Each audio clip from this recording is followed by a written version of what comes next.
Meus queridos irmãos e minhas queridas irmãs, aqui é o Padre Paulo Ricardo, com grande alegria, acolhendo você no nosso programa Testemunho de Fé. E, como fazemos toda semana, queremos hoje nos debruçar no tesouro inexaurível da Palavra de Deus. A Palavra de Deus, essa semana, é especialmente rica. Jesus está na última ceia com os seus discípulos, Judas acaba de sair e, ao sair Judas, Jesus fala da sua glória, a glória de amar. Jesus irá amar, agora ele vai ser glorificado. E nesse contexto de um amor enorme por nós, daquele que se doa, Jesus nos dá o novo mandamento. Eu vos dou um novo mandamento, amai-vos uns aos outros, como eu vos amei. Assim também vós deveis amar-vos uns aos outros. Trata-se do Evangelho de São João, capítulo 13, versículos de 31 a 35. É belíssima essa página do Evangelho. Quem não conhece de cor esse novo mandamento, até nós cantamos com uma certa frequência, eu vos dou um novo mandamento, que vos ameis uns aos outros assim como eu vos amei. Muito bem. Eu estava já pronto para fazer esse programa e comentar essa página do Evangelho. E devo dizer a vocês que a preparação desse programa causou uma pequena revolução na minha forma de ler esta página do Evangelho. Porque, veja só, eu sempre preparo esse programa Testemunho de Fé e para mim é uma grande riqueza fazer esse programa. Por quê? Porque alimentando os outros eu sempre faço questão de me preparar e de alimentar a mim mesmo. Então, é daquilo que eu, em primeiro lugar, me alimentei que eu tiro o programa. Só que acontece que, neste final de semana, nós tínhamos esse mandamento do amor ao próximo e eu quase que iria descartar a preparação do programa, dizendo assim, não, mas eu já sei tanta coisa, eu já estudei muitas vezes a caridade, o amor, né, em tantos livros, tantos comentários, etc. Eu já tenho um arcabouço suficiente, eu não vou mais estudar, eu já vou gravar direto o programa. O fato é que eu vi que eu podia, sim, podia de alguma forma melhorar essa minha preparação.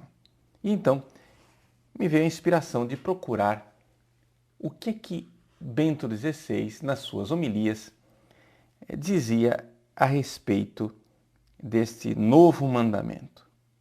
E procurei no site do Vaticano. Eu sempre gosto de meditar a respeito das homilias de Bento XVI, porque são um verdadeiro tesouro espiritual. Um tesouro inexaurível. Era um homem que fazia questão de pessoalmente preparar as suas homilias com toda a sua competência teológica. As homilias do Papa Francisco, por exemplo, são igualmente preciosas, mas preciosas num outro sentido. O Papa Francisco ele fala com uma clareza evangélica, com um frescor evangélico, com a simplicidade que até as crianças da primeira comunhão entendem. Não deixa de ser profundo, porque o Evangelho ele é simples e profundo. Mas Bento XVI, com um outro estilo, né, fala também dessa profundidade, só que o faz com comentários teológicos bastante, digamos assim, requintados, no sentido de que ele realmente tinha uma competência, tem uma competência teológica imensa. Então são duas riquezas, né? Em Francisco nós temos esse grande coração de pastor, né, que se manifesta numa espiritualidade profunda e simples, e em Bento XVI nós temos um coração de pastor que se manifesta na ciência teológica exercida como caridade para com o próximo. Bom, o fato é que eu fui lá ver uma homilia de Bento XVI. Procurei no site do Vaticano e o que eu achei? Achei uma Lectio Divina que ele tinha feito no seminário romano no dia 12 de fevereiro, né, de 2010. quase 3 anos exatos da sua renúncia. Bom, o fato é o seguinte, é que eu já tinha lido essa Léxio Divina, mas nunca tinha parado, nunca tinha atentado para o fato de que nesta Léxio Divina o Papa revolucionava uma coisa que eu já estava cansado de dizer e de repetir, que é o seguinte. Quando a gente comenta essa página do Evangelho, que nós vamos ler esse domingo, a gente sempre diz assim, Jesus diz, eu vos dou um novo mandamento, que vos ameis uns aos outros assim como eu vos amei. E vem a pergunta evidente, o que é que esse mandamento tem de novo? Por quê? Porque é um mandamento que aparentemente de novo não tem nada, já que o mandamento de amor ao próximo já estava lá no Antigo Testamento. Não é? Já estava lá no Levítico capítulo 19, ao próximo como a si mesmo. Então qual é a novidade? Bom, se você for olhar na formulação o que é evidente é que a novidade está na intensidade e no grau heróico com que Jesus nos amou. Que vos ameis uns aos outros como eu vos amei. Não é? Então, aqui, esse é o novo mandamento. A gente olha para a cruz e vê que aqui o amor está numa intensidade muito maior. O fato que essa interpretação que eu já ensinei tantas vezes nos meus 20 anos de padre, essa interpretação é destroncada por Bento XVI e ele o faz de uma forma extraordinária, de tal forma que eu fiquei perplexo e tive que mudar de ideia. Tive que aqui dar o braço a torcer. Bento XVI tem razão, também porque ele argumenta usando o grande doutor que é Santo Tomás de Aquino. E Bento XVI diz o seguinte, eu vou ler o texto do próprio Papa, porque isso daqui nos esclarece. Ele diz assim, alguns afirmam, este amor, né, o amor de Jesus, bom, vou ler o parágrafo inteiro. Depois segue-se esse novo mandamento, amai-vos uns aos outros como eu vos amei. Não existe amor do que esse, dar a vida pelos próprios amigos. O que significa esse versículo? Também aqui não se trata de um moralismo. Aqui está a revolução de Bento XVI. Ele é contra todo moralismo. Né? Lembrem-se do início da encíclica Deus Caritas Est. Né? Então ele continua dizendo assim. Poder-se-ia dizer, não é um novo mandamento. O mandamento de amar ao próximo, como a nós mesmos, já existe no Antigo Testamento. E aí, diante dessa objeção, né, outros respondem, esse amor deve ser ainda mais radicalizado. Esse amar o outro deve imitar a Cristo que se entregou por nós e deve ser um amor heróico, até o dom de si mesmo. É mais ou menos o que nós colocamos até agora. E era exatamente aquilo que eu pregava até agora. Mas aí Bento XVI vai e coloca a coisa pelo avesso, dizendo assim, porém, nesse caso, o cristianismo seria um moralismo heróico. É verdade que temos que chegar até esta radicalidade do amor que Cristo nos manifestou e concedeu. Mas também aqui, a verdadeira novidade não é aquilo que nós levamos a cabo. A verdadeira novidade é o que ele realizou.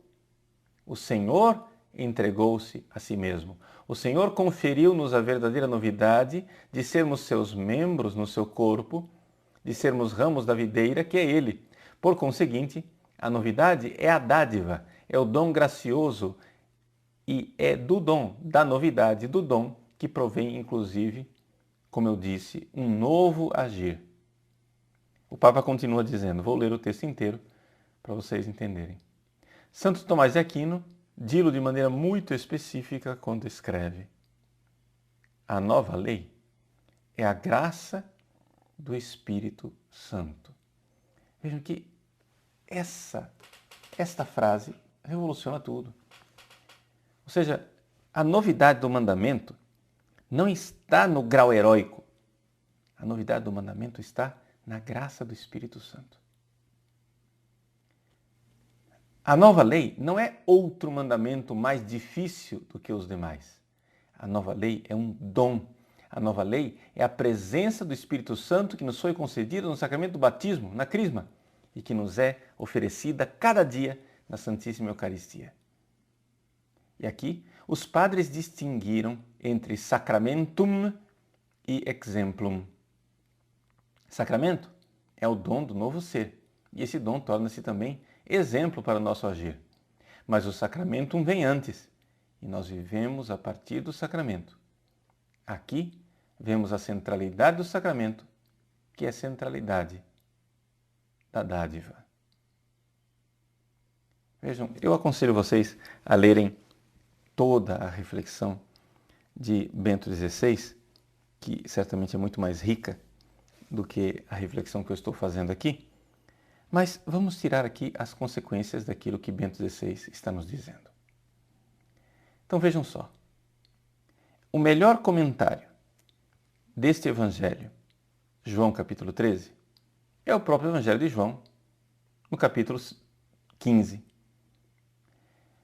onde Jesus coloca esse mandamento num contexto.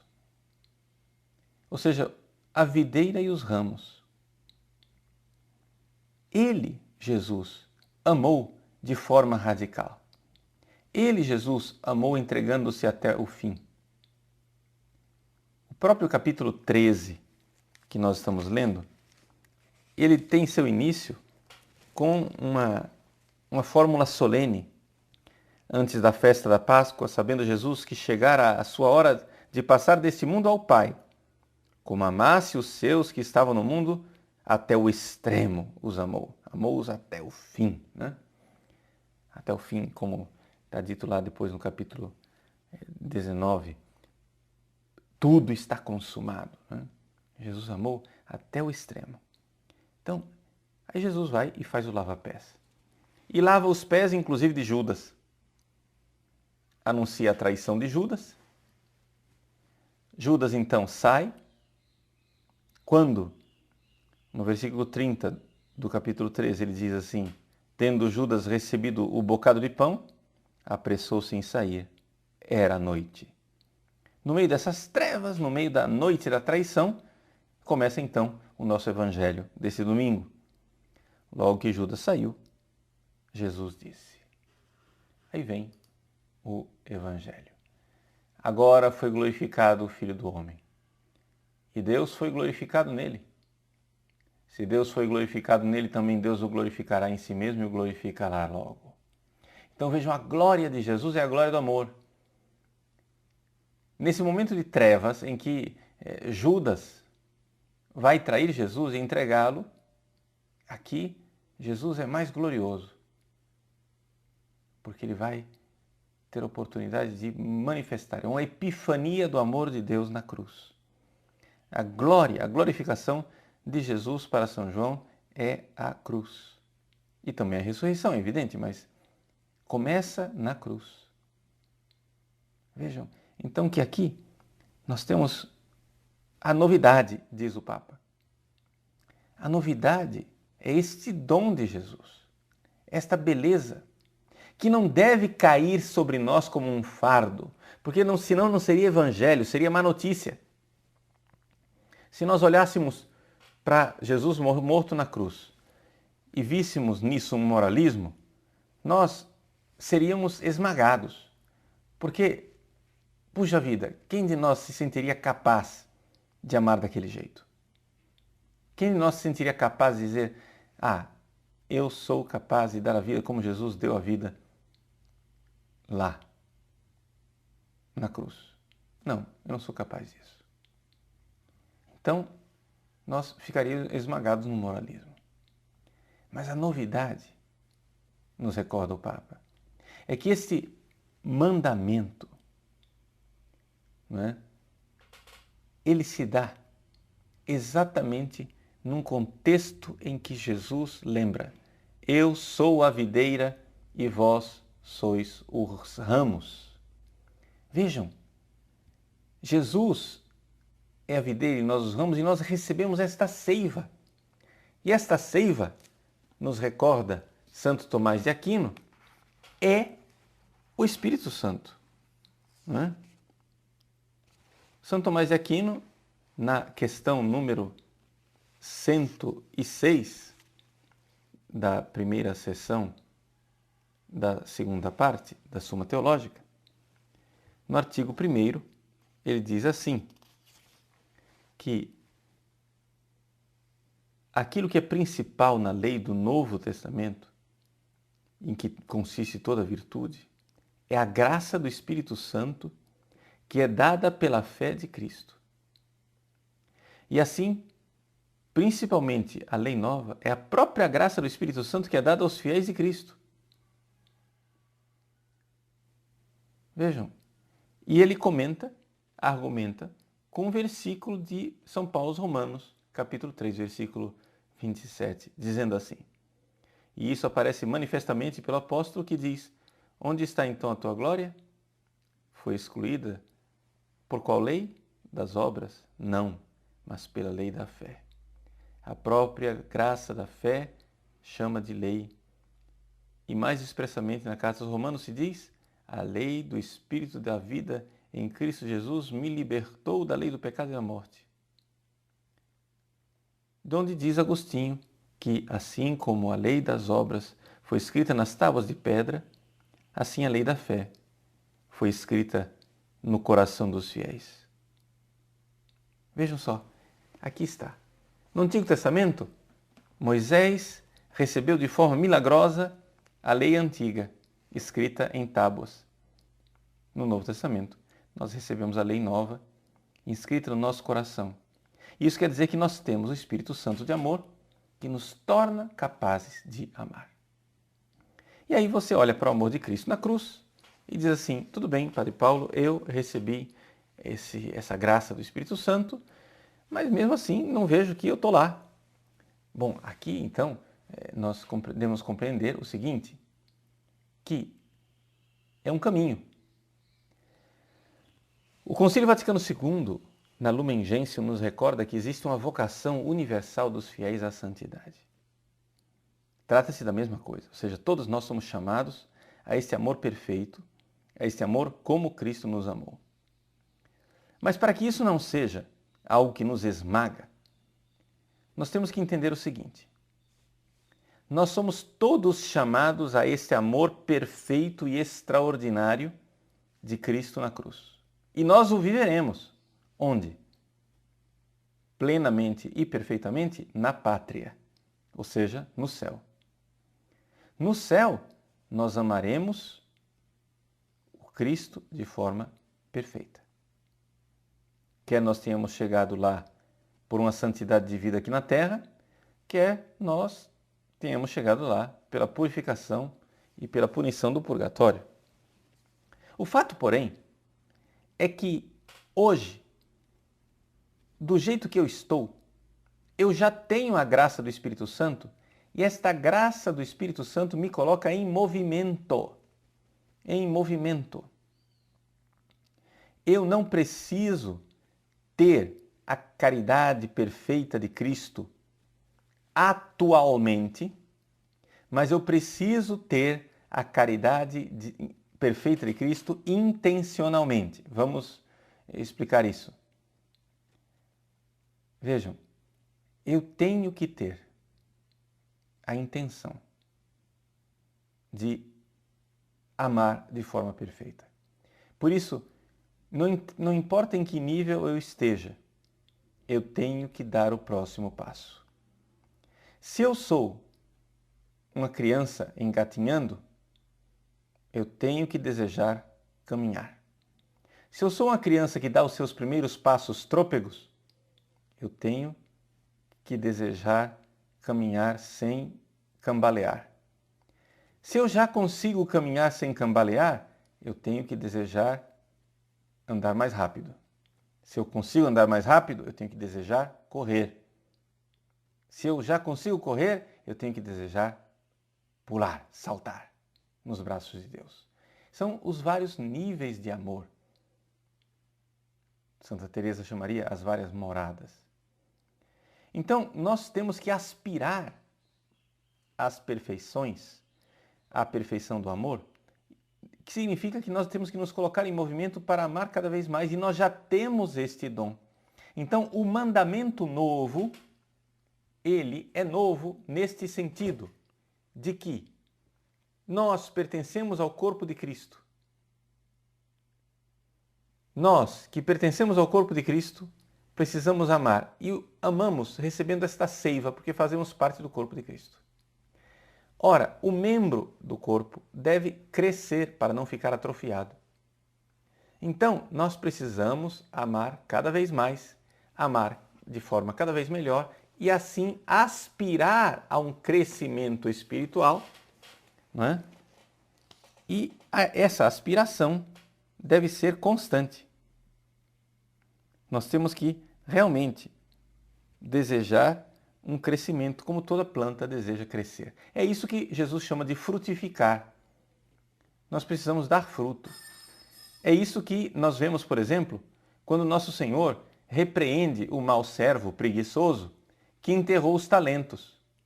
Então não interessa quantos talentos você tem, se você tem 1, tem 5, tem 10, quantos talentos você tem. Ou seja, não interessa em que nível de amor você está. No amor que você tem, queira frutificar. Não se trata de um moralismo. Não se trata de agora você querer, de repente, ser perfeito, né, em tudo e por tudo, imediatamente. Isso seria um peso enorme. Não, eu vos dou um novo mandamento. O novo mandamento é novo porque Cristo está em nós e é Ele quem vai, no seu Espírito Santo, nos ensinar a dar passos para amar até chegarmos à plenitude de Cristo no céu, na pátria. Mas agora, neste momento, neste mundo, o que nós precisamos fazer é entrar nessa dinâmica. Não podemos nos acomodar. Porque na vida espiritual, quando você não cresce, você regride. Então nós precisamos querer, nem cada um no seu estado de vida, uns como religiosos, outros como sacerdotes, outros como leigos casados. Nós precisamos cada um no nosso estado de vida realmente dar o passo do amor, não é? Nós precisamos estar firmes nessa realidade. Então, quando Jesus nos dá esse novo mandamento, Ele não nos dá este mandamento como um moralismo, não nos dá esse mandamento como um peso. Para você ver que isso não é uma opinião simplesmente do cardeal Ratzinger ou de Santo Tomás, que são dois grandes teólogos, claro que Tomás é imensamente maior do que Ratzinger, mas mesmo assim são teólogos. Veja que isso está atestado também no Catecismo da Igreja Católica. No Catecismo, no número 2842, você encontra o seguinte: quando se fala do perdoar a quem nos tem ofendido, no comentário do Pai Nosso, o Catecismo recorda esse mandamento: dou-vos um novo mandamento, que vos ameis uns aos outros como eu vos amei. E aí o Catecismo diz assim: observar o mandamento do Senhor é impossível se quisermos imitar de fora o modelo divino. Trata-se de participar de forma vital, ou seja, do fundo do coração, na santidade, na misericórdia, no amor de nosso Deus. E só o Espírito, que é nossa vida, pode fazer nossos os mesmos sentimentos que teve Cristo Jesus. Evidente aqui, o Catecismo está fazendo referência à carta aos Filipenses, capítulo 2, versículos 1 e versículo 5. Então, torna-se possível, diz o Catecismo, a unidade do perdão. Pois bem, vejam, o Catecismo também aqui explica a mesma coisa que explicou o Papa Bento XVI. Não é o moralismo, é o Espírito Santo quem nos dá o novo mandamento, a capacidade de amar. Então, qual o resumo? O resumo é o seguinte: a explicação que eu sempre dava de que o mandamento é novo porque é novo no grau heróico, ela é verdadeira, mas ela é incompleta. De fato, nós devemos aspirar a amar como Cristo nos amou, ou seja, amar o nosso próximo sem medidas, amar dando tudo, dando a vida inteira. Mas se fosse somente isso, seria um peso. O Evangelho nos esmagaria, porque estaria exigindo de nós um amor heróico que nós não temos para dar. A novidade do mandamento está também no fato de que ele é inscrito no nosso coração pelo Espírito Santo. E, portanto, como ramos na videira, nós recebemos esta seiva que é o Espírito Santo e então podemos amar como ele nos amou. Mas isso se faz num processo. Na pátria, no céu, nós amaremos de forma perfeita. Aqui, o que nós precisamos é dar o próximo passo no amor. Se você é criança, torne-se adolescente. Se você é adolescente, torne-se jovem. Se você é jovem, torne-se adulto. Vá passando de morada em morada. Você precisa aspirar o crescimento. E assim, amar de forma cada vez mais perfeita. Frutificar. É isso que Jesus diz. Estar nele significa dar fruto. Que Deus abençoe você. E que você, como eu, em cada Eucaristia, ao aproximar-se da graça de Cristo, receba a graça atual que irá permitir que você frutifique cada vez mais nesse amor. Em nome do Pai, do Filho e do Espírito Santo. Amém.